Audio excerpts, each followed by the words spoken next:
Hello friends, welcome to my channel. तो चलिए आज देखते हैं science and technology, environment, ecosystem, ये सब से रिलेटेड क्या प्रीवियस ईयर्स क्यूज।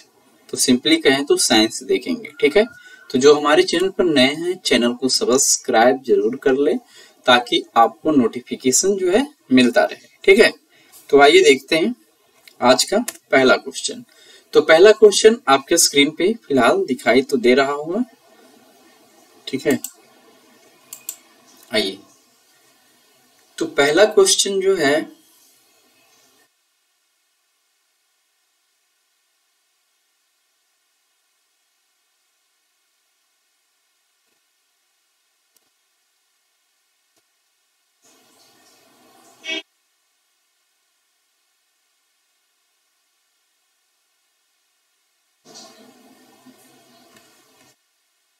ठीक है। आइए पहला क्वेश्चन देखते हैं। करें कुछ सूक्ष्म जीव जल के क्वथनांक से ऊपर के तापमान वाले वातावरण में पनप सकते हैं। तो क्या ये कथन सही है? तो सही है, क्योंकि कुछ सूक्ष्म जीव जल के क्वथनांक से ऊपर के तापमान वाले वातावरण में पनप सकते हैं। फिर है कुछ सूक्ष्म जीव जल के हिमांक से नीचे के तापमान वाले वातावरण में पनप सकते हैं, ठीक है। आगे है कि कुछ सूक्ष्म जीव 3 से कम pH वाले अत्यंत अम्लीय वातावरण में पनप सकते हैं। तो सूक्ष्म जीव ये सारे कंडीशन में पनप सकते हैं, ठीक है। यहाँ सिर्फ सूक्ष्म जीव की बात हो रहा है, और सूक्ष्म जीव बहुत प्रकार के होते हैं। उसमें जीवाणु है, विषाणु है, ठीक है, कवक है, प्रोटोजोआ है, ये सब है। तो ये तीनों कथन क्या है? सही है। तो ऑप्शन सी करेक्ट हो जाएगा। आइए थोड़ा सा इसका डिस्क्रिप्शन देख सकते हैं।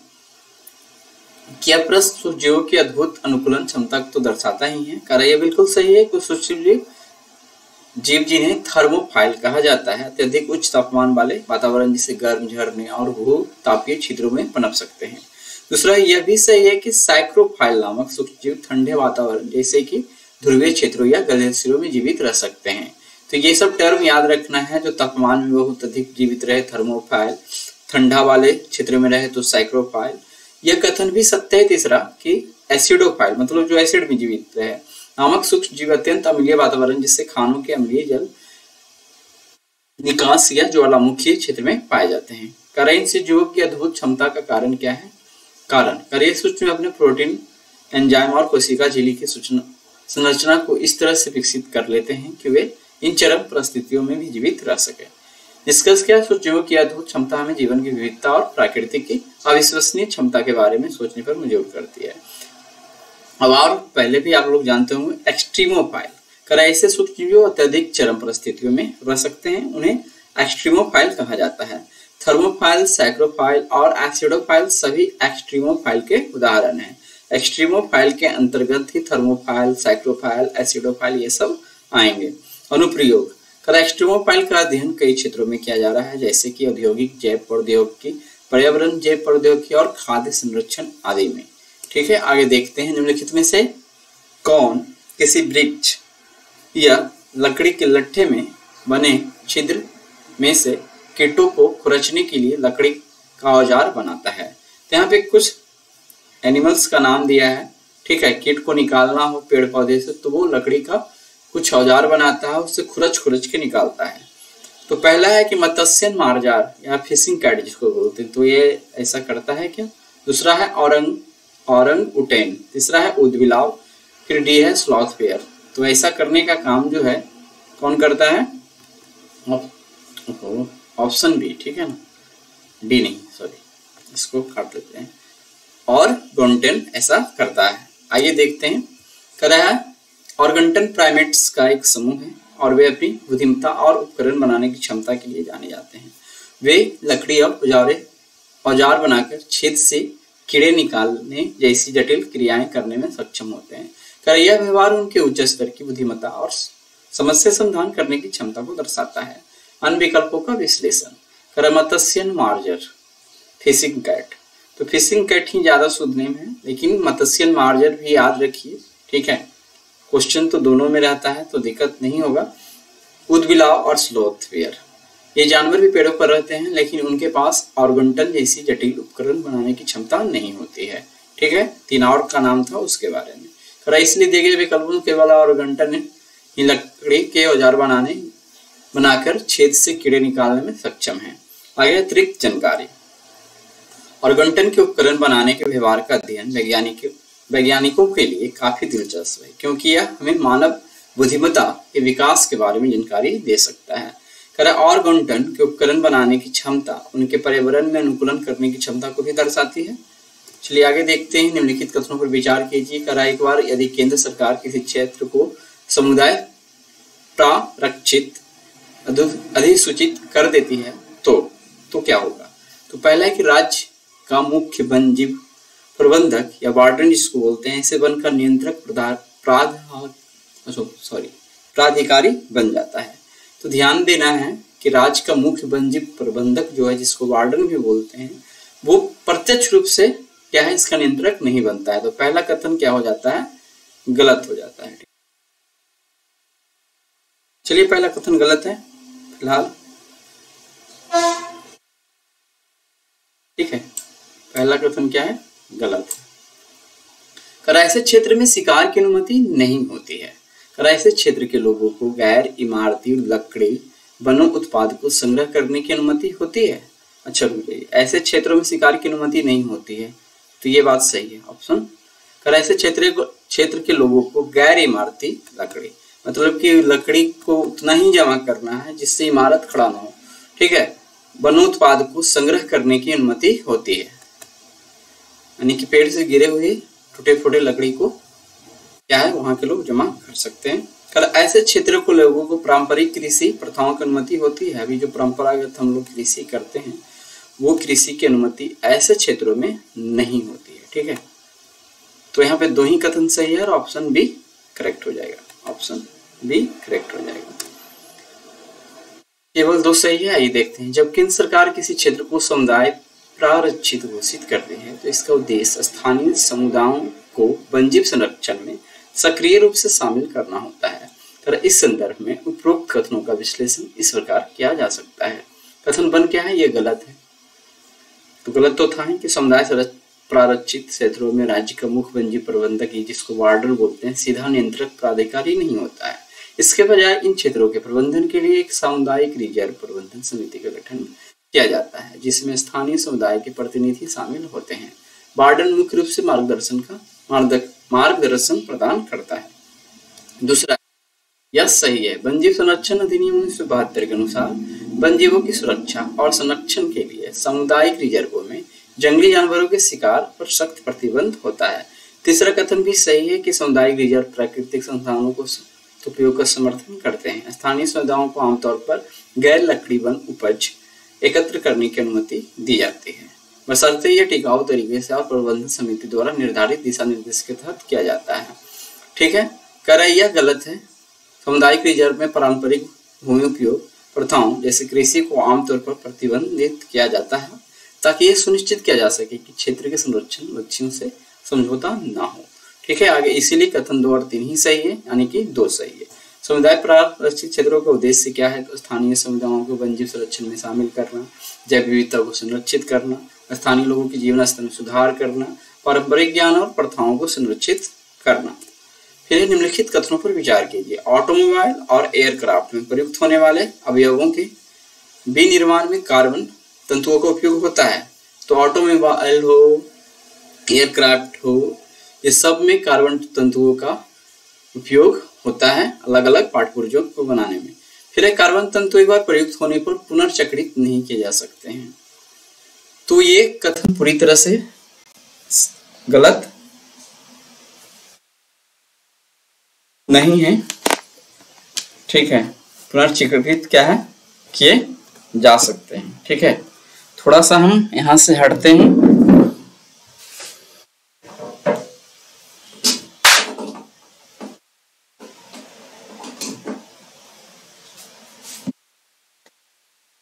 चलिए देखते हैं।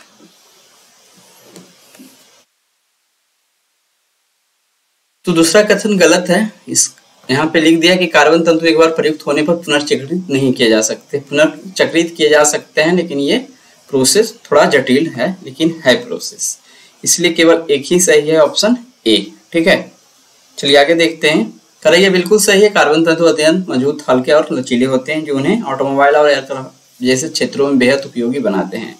इनका उपयोग वाहनों के भार को कम करने, ईंधन क्षमता बढ़ाने और रचनात्मक मजबूती प्रदान करने के लिए किया जाता है।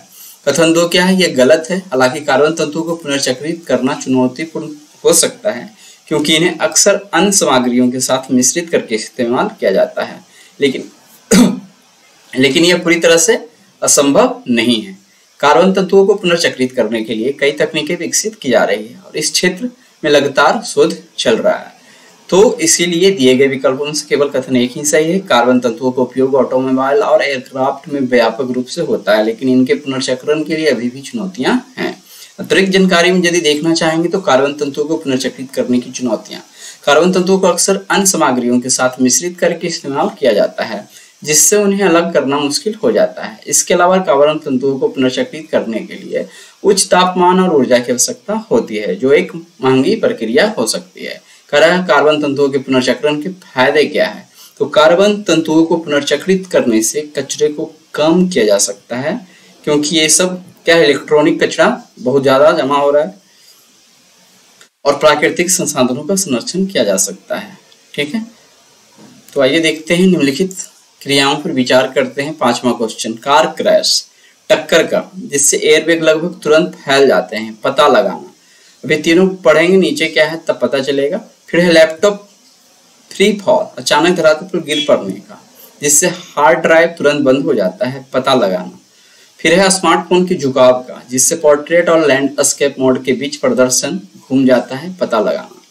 ये सब सारा काम कौन करता है, किस कारण से ऐसा होता है? तो उपयुक्त कितनी क्रियाओं में त्वर मापी या एक्सेलेरोमीटर के प्रकार्य की आवश्यकता होती है, यानी इसके सिस्टम को यूज किया जाता है।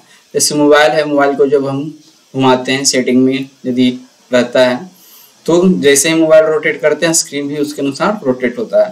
तो ये सब सिस्टम किस पे वर्क करता है? तो त्वरण मापी एक्सेलेरोमीटर के प्रकार्य पे, इसके सिद्धांत पे वो होता है। तो आइए देखते हैं इसका डिस्क्रिप्शन। त्वरण मापी, जिसको बोलते हैं एक्सेलेरोमीटर, एक ऐसा सेंसर होता है जो किसी वस्तु के त्वरण को मापता है। त्वरण में गति में परिवर्तन की दर शामिल होता है, यही तो हम जानते हैं, जिसमें गति बढ़ना, घटना या दिशा में परिवर्तन शामिल हो सकता है। कार क्रैश, जब कार क्रैश होती है तो कार अचानक रुकती है, जिससे बहुत तेज मंदन यानी नकारात्मक त्वरण होता है। त्वरण मापी इस तेज मंदन को महसूस करता है, ठीक है, यानी कि तेजी से कार रुकना शुरू होता है और एयरबैग को तुरंत फैलने का संकेत देता है। लैपटॉप फ्री फॉल, जब लैपटॉप अचानक गिर जाता है या गिरता है तो वह मुक्त रूप से गिरता है, जिससे गुरुत्वाकर्षण के कारण एक निश्चित दर से त्वरण होता है। त्वरण मापी इस त्वरण को महसूस करता है और हार्ड ड्राइव को सुरक्षित मोड में जाने या डेटा को बचाने के लिए अन्य सुरक्षा उपाय करने का संकेत दे देता है। ठीक है, फिर है स्मार्टफोन का झुकाव। जब आप अपने स्मार्टफोन को घुमाते हैं तो त्वरण मापी इस गति में परिवर्तन को महसूस करता है और डिस्प्ले को पोर्ट्रेट और लैंडस्केप मोड के बीच स्विच करने का संकेत देता है। इन सभी निष्कर्ष में देख सकते हैं कि इन सभी 3 स्थितियों में त्वरण मापी डिवाइस की गति या दिशा में परिवर्तन को मापने के लिए आवश्यक है, इसीलिए सही उत्तर विकल्प सी सभी 3 सही है। अतिरिक्त जानकारी यदि बोलेंगे तो त्वरण मापी का उपयोग कई अन्य अनुप्रयोगों में भी किया जाता है, जैसे कि मोबाइल गेम, फिटनेस ट्रैकर्स और ड्रोन। ठीक है, वहां भी एक त्वरण को मापता है। फिटनेस ट्रैकर में जैसे आप दौड़ रहे हैं तो आपका डिस्टेंस बताता है, पैदल चल रहे हैं तो डिस्टेंस बताता है। कभी कभी आप मोबाइल को सिर्फ ऐसा कीजिएगा तो गति तो आप कर रहे हैं, तो वहां पे क्या है, ट्रैकर्स बेवकूफ बन जाता है और वो स्टेप को गिन लेता है। तो आगे देखते हैं। कुछ त्वरण मापी 3 आयामों में त्वरण को माप सकते हैं, जिससे डिवाइस को अपनी ओरिएंटेशन को अधिक सटीक रूप से ट्रैक करने में मदद मिलती है। चलिए आगे है पुनर्संरचनशील एक्वाकल्चर प्रणाली में जैव निस्यंदक को बायोफिल्टर की भूमिका के संदर्भ में निम्नलिखित कथनों पर विचार कीजिए।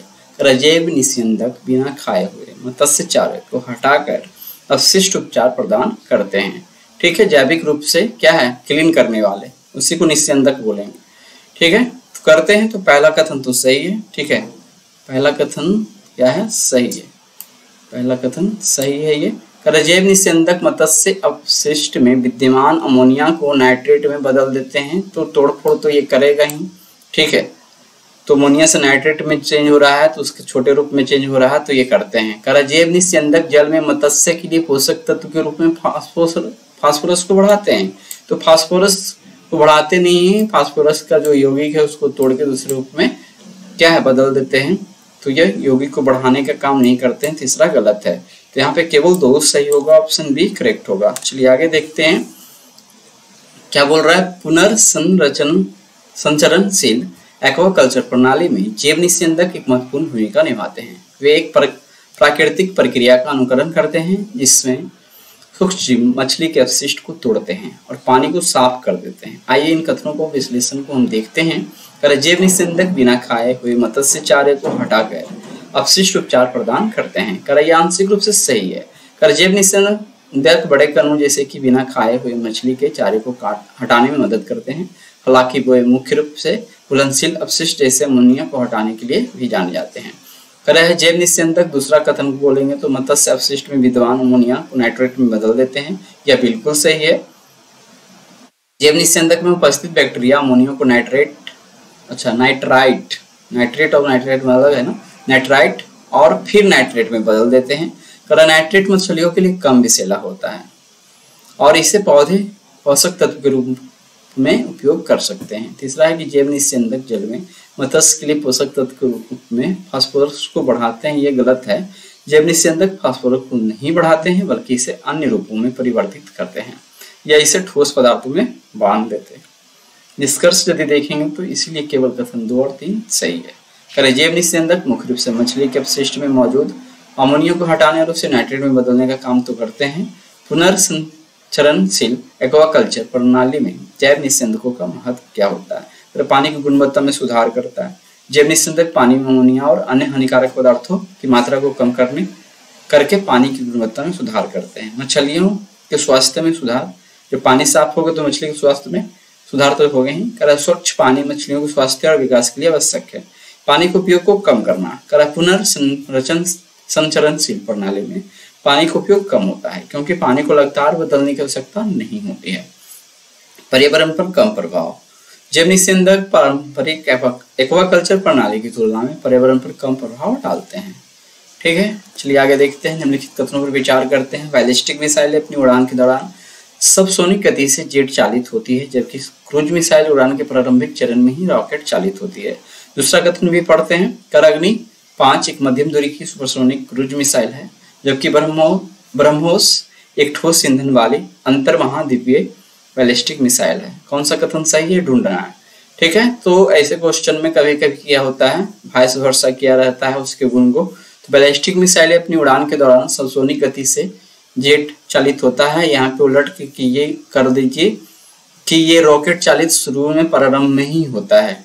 ठीक है, पूरी गति को ये पकड़ लेता है और पृथ्वी के वायुमंडल से आगे निकल जाता है। ठीक है, बैलिस्टिक मिसाइल अपनी उड़ान के दौरान सबसोनिक गति से जेट चालित होती है, जबकि क्रूज मिसाइलें उड़ान के प्रारंभिक चरण में ही रॉकेट चालित होती है। तो उल्टा चलना है कि बैलिस्टिक मिसाइलें रॉकेट चालित होती है, ठीक है, और क्रूज मिसाइलें जो है सबसोनिक गति से चालित होती है। अग्नि सबसोनिक से गति से अधिक बैलिस्टिक मिसाइल का क्या होता है, गति होता है। अग्नि 5 एक मध्यम दूरी की सुपरसोनिक क्रूज मिसाइल है। इसको उलट के यहाँ पे कर दीजिए कि ये क्या है, अंतर्द्वीपीय बैलिस्टिक मिसाइल है अग्नि 5, और ब्रह्मोस जो है एक सुपरसोनिक क्रूज मिसाइल है। ठीक है, तो इस प्रकार से यहाँ पे कथन जो है ये हो जाएगा, ना तो 1 सही है और ना तो 2। चलिए यहाँ पे देखते हैं क्या है बैलिस्टिक मिसाइल। ये मिसाइल अपनी उड़ान के शुरुआती चरण में ही रॉकेट चालित होती है। एक बार जब ये वायुमंडल से बाहर निकल जाती है तो वे गुरुत्वाकर्षण के प्रभाव के कारण एक प्रबल्याकार पथ पर चलती है और फिर अपने लक्ष्य की ओर गिरती है। वे सबसोनिक गति से नहीं चलती बल्कि अत्यधिक गति से चलती है। क्रूज मिसाइल, तो क्रूज मिसाइल को ध्यान रखना है कि बैलिस्टिक मिसाइल से इसका स्पीड कम होता है। ये मिसाइल अपनी पूरी उड़ान के दौरान जेट इंजन से संचालित होती है। वे वायुमंडल के भीतर कम ऊंचाई पर उड़ती है और अपने लक्ष्य तक पहुंचने के लिए विभिन्न बाधाओं से बचने के लिए अपना मार्ग बदल सकती है। ये गुण हो गया। कथन 2 है अग्नि 5, यह एक अंतर महाद्वीपीय बैलिस्टिक मिसाइल है, ना कि क्रूज मिसाइल। करैया मध्यम दूरी की मिसाइल नहीं है, बल्कि इसकी मारक क्षमता बहुत अधिक होता है। ठीक है, फिर ब्रह्मोस, यह सुपरसोनिक क्रूज मिसाइल है, न कि बैलिस्टिक मिसाइल। यह एक संयुक्त भारतीय रूसी परियोजना है और इसकी मारक क्षमता भी काफी अधिक है। दोनों ही कथनों में मिसाइलों के प्रकार और उनकी विशेषताओं के बारे में गलत जानकारी दी गई, इसीलिए सही उत्तर विकल्प डी है, न तो एक और नहीं दो। बैलिस्टिक मिसाइल और क्रूज मिसाइल में अंतर हम देख लेंगे। ठीक है, हाँ, एक तरफ आपका बैलिस्टिक मिसाइल और क्रूज मिसाइल दिख रहा होगा। तो उड़ान पथ की बात करें तो बैलिस्टिक मिसाइल में प्राय परवलयकार होता है और क्रूज मिसाइल में क्षैतिज होता है। गति की यदि बात करें तो बैलिस्टिक मिसाइल अधिक गति होता है, अत्यधिक गति हाइपरसोनिक होता है, लेकिन क्रूज मिसाइल सबसोनिक या सुपरसोनिक होता है। प्रणोदन, सबके एक स्पीड का लिमिट होता है। ठीक है, वो देख लीजिएगा। प्रणोदन रॉकेट शुरुआती चरण में, अच्छा, रॉकेट की गति पकड़ लेता है शुरुआती चरण में। जेट इंजन पूरी उड़ान के दौरान, पूरी उड़ान के दौरान जेट इंजन वर्क करता है। ठीक है, और इसमें रॉकेट सिस्टम का जो भी है ईंधन यूज होता है। मारक क्षमता बहुत अधिक होता है, कम से मध्यम। लक्ष्य की बात करें तो स्थिर लक्ष्य को, लेकिन क्रूज मिसाइल जो है गतिशील लक्ष्य को, क्योंकि वो डायरेक्शन ये सब चेंज करता है, ऊपर हमने देख लिया। पारा प्रदूषण के बारे में निम्नलिखित कथनों पर विचार कीजिए। स्वर्ण खनन गतिविधि विश्व में पारा प्रदूषण का स्रोत है, तो है। ठीक है, कोयला आधारित ऊष्मीय शक्ति संयंत्र से पारा प्रदूषण होता है, तो दोनों में पारा से रिलेटेड कहानी होगा। ठीक है, कोयला से और ये भी। ठीक है, पारा के संपर्क में आने का कोई ज्ञात सुरक्षा स्तर नहीं है, तो WHO ने सुरक्षा स्तर को निर्धारित किया है कुछ हद तक। ठीक है, कोई सुरक्षा स्तर नहीं है, ऐसा नहीं कर सकते हैं। तो यहाँ पे केवल दो ही सही है। ठीक है, डिस्क्रिप्शन को थोड़ा सा सुधारना होगा क्योंकि गलती इसमें हो गया है। स्पष्टीकरण में सभी 3 सही किया है, वो नहीं होगा, यहाँ पे 2 ही सही होगा। ठीक है, यहाँ पे क्या होगा, 2 ही सही होगा। चलिए कहीं पे 2 लिख देते हैं, इसमें सिर्फ 2 ही सही होगा। ठीक है, 2 ही सही होगा। पढ़ लेते हैं एक बार। कह रहा है स्वर्ण खनन गतिविधि विश्व में पारा प्रदूषण के एक प्रमुख स्रोत है। विशेषकर छोटे पैमाने पर स्वर्ण खनन में सोने को अयस्क से अलग करने के लिए पारे का उपयोग किया जाता है। कह रही है पारा बाद में वाष्पित होकर वायु, जल और मिट्टी को प्रदूषित करता है। कथन दूसरा है कि कोयला आधारित ऊष्मीय शक्ति संयंत्रों से भी पारा प्रदूषण होता है। कोयले में प्राकृतिक रूप से पारा मौजूद होता है, जो दहन के दौरान वायुमंडल में छोड़ा जाता है या छूटता है। कर यह पारा बाद में वर्षा के माध्यम से जमीन और जल में पहुंच जाता है। पारा के संपर्क में आने, ये तीसरा कथन का यहाँ पर डिस्क्रिप्शन गलती है, आगे नीचे देखते हैं। तो पारा क्या करता है, तंत्रिका तंत्र, हृदय और प्रतिरक्षा तंत्र को क्षति पहुंचाता है, ये तो ध्यान देना है। आगे है कि मानव स्वास्थ्य पारा प्रदूषण का प्रभाव क्या होता है। तो पारा मस्तिष्क, किडनी और हृदय को नुकसान पहुंचा सकता है। यह गर्भवती महिलाओं और बच्चों के लिए विशेष रूप से खतरनाक होता है। पर्यावरण, खरा पारा मिट्टी, जल और वायु को प्रदूषित करता है। यह खाद्य श्रृंखला में प्रवेश कर सकता है और मछली और अन्य समुद्री जीवों में जमा भी हो सकता है। जैव विविधता, पारा प्रदूषण जैव विविधता को नुकसान पहुंचा सकता है और कई प्रजातियों के विलुप्त होने का कारण भी बन सकता है। पारा प्रदूषण एक गंभीर वैश्विक समस्या है। इसके प्रभाव को कम करने के लिए, पारे के उपयोग को कम करने और पारा प्रदूषण को नियंत्रित करने के लिए कड़े नियम बनाना आवश्यक है। आगे देख सकते हैं कि आप पारा प्रदूषण के बारे में अधिक जानने के लिए ये नीचे के संसाधनों का उपयोग कर सकते हैं। जैसे विश्व स्वास्थ्य संगठन क्या पारा के लिए कर रहा है, यूनाइटेड नेशंस इन्वायरमेंट प्रोग्राम, ये सब पारा से रिलेटेड प्रदूषण से निपटने के लिए क्या कर रहा है, ये सब आप देख सकते हैं। हरित हाइड्रोजन के संदर्भ में निम्नलिखित कथनों पर विचार कीजिए। इसे आंतरिक दहन के लिए ईंधन के रूप में सीधे इस्तेमाल किया जा सकता है। तो इसे आंतरिक दहन के लिए ईंधन के रूप में सीधे इस्तेमाल किया जा सकता है। तो क्या जा सकता है, ऐसे इंजन बन चुके हैं। इसे प्राकृतिक गैस के साथ मिलाकर तापीय शक्ति जनन के लिए ईंधन के रूप में इस्तेमाल किया जा सकता है हाइड्रोजन को, तो ये भी सही है। हरित हाइड्रोजन क्या होता है, ये भी तो ध्यान देना होगा। तो हरित हाइड्रोजन वो होता है, यानी हाइड्रोजन के उत्पादन में प्रदूषण ना के बराबर होता हो, ठीक है, तब वो हरित हाइड्रोजन कहलाता है। कर इसे वाहन चालन के लिए हाइड्रोजन ईंधन प्रकोष्ठ में इस्तेमाल किया जा सकता है। तो ये तीनों कथन यहाँ पे क्या है, सही है। ठीक है, यहाँ पे तीनों कथन क्या है, सही है। तीनों कथन क्या है, सही है। यहाँ पे सभी 3 कथन सही हो जाएगा। चलिए देखते हैं। हरित हाइड्रोजन एक स्वच्छ और नवीकरणीय ऊर्जा स्रोत है जो जल को विद्युत अपघटन करके बनाया जाता है। यह विभिन्न अनुप्रयोगों के लिए इस्तेमाल किया जा सकता है। दिए गए सभी तीन कथन हरित हाइड्रोजन के संभावित उपयोग के बारे में सही है, इसलिए तीनों कथन नहीं पढ़ेंगे, डायरेक्ट आते हैं हरित हाइड्रोजन के फायदे के बारे में। शून्य कार्बन उत्सर्जन, जब हाइड्रोजन को नवीकरणीय ऊर्जा स्रोतों से उत्पादित बिजली का उपयोग करके बनाया जाता है तो यह पूरी तरह से कार्बन मुक्त होता है। ठीक है, क्या बोल रहा है, जब हाइड्रोजन को नवीकरणीय ऊर्जा स्रोतों से उत्पादित बिजली का उपयोग करके बनाया जाता है, जैसे बिजली का उत्पादन यदि मान लेते हैं टरबाइन के द्वारा हुआ और उसी टरबाइन के द्वारा जो बिजली पैदा हुआ उसका फिर हम हाइड्रोजन उत्पादन में यूज कर लिए, तब वो हरित हाइड्रोजन ही कहलाएगा। बहुमुखी प्रतिभा, हरित हाइड्रोजन का उपयोग विभिन्न क्षेत्रों में किया जा सकता है, जैसे कि परिवहन, ऊर्जा उत्पादन और उद्योग। फिर है ऊर्जा भंडारण, हरित हाइड्रोजन को ऊर्जा भंडारण के लिए इस्तेमाल किया जा सकता है, जिससे नवीकरणीय ऊर्जा स्रोतों जैसे कि सौर और पवन ऊर्जा को अधिक कुशलता से उपयोग किया जा सकता है। निष्कर्ष है कि हरित हाइड्रोजन एक आशाजनक ऊर्जा स्रोत है जो जलवायु परिवर्तन से लड़ने में महत्वपूर्ण भूमिका निभा सकता है। यह कई क्षेत्रों में पारंपरिक जीवाश्म ईंधनों के विकल्प के रूप में इस्तेमाल किया जा सकता है। आगे है कि बॉल्वेचिया पद्धति का कभी कभी निम्नलिखित में से किस एक संदर्भ में उल्लेख होता है, तो डायरेक्ट आंसर पे चलते हैं। ठीक है, तो बॉल्वेचिया पद्धति क्या है वो जानेंगे। मच्छरों से होने वाले विषाणु रोगों के प्रसार को नियंत्रित करना ही बॉल्वेचिया पद्धति में होता है। आइए देख लेते हैं। तो बॉल्वेचिया पद्धति एक जैविक नियंत्रण विधि है जिसका उपयोग मच्छरों से होने वाले विषाणु रोगों जैसे डेंगू, चिकनगुनिया और जीका फैलने से रोकने के लिए किया जाता है। कैसे काम करती है बॉल्वेचिया पद्धति? बॉल्वेचिया क्या है? यह एक प्राकृतिक बैक्टीरिया है जो कई कीट प्रजातियों में पाया जाता है, जिनमें मच्छर भी शामिल है। कैसे नियंत्रित करती है बीमारी? वैज्ञानिक बॉल्वेचिया बैक्टीरिया को मच्छरों में प्रवेश कराते हैं। यह बैक्टीरिया मच्छरों में वायरस के प्रसार को रोकता है। यह मच्छरों को कम उपजाऊ बना देता है। फायदे, यह एक पर्यावरण हितैषी विधि है। करैया रसायनों को उपयोग नहीं करती है, इसलिए इसे स्वास्थ्य संबंधी जोखिम कम होते हैं। करैया मच्छरों की आबादी को नियंत्रित करने में मदद करती है। आगे अन्य विकल्पों का विश्लेषण तो हमने पढ़ा ही नहीं। करैया विकल्प बॉल्वेचिया पद्धति से संबंधित नहीं है, यह क्रमशः कृषि, प्लास्टिक उद्योग और जैव ऊर्जा से संबंधित है। तो बॉल्वेचिया पद्धति मच्छरों से होने वाले विषाणु रोगों को नियंत्रित करने के लिए एक आशाजनक जैव नियंत्रक विधि है। ठीक है, बाकी आगे देख लीजिए। बॉल्वेचिया पद्धति अभी भी विकास के चरण में है और दुनिया के कई हिस्सों में इसका परीक्षण किया जा रहा है। तो आज हमने 10 क्वेश्चन तो देख लिया। ठीक है, तो कल मिलते हैं साइंस के कुछ टॉपिक के साथ। कल क्यूज नहीं रहेगा।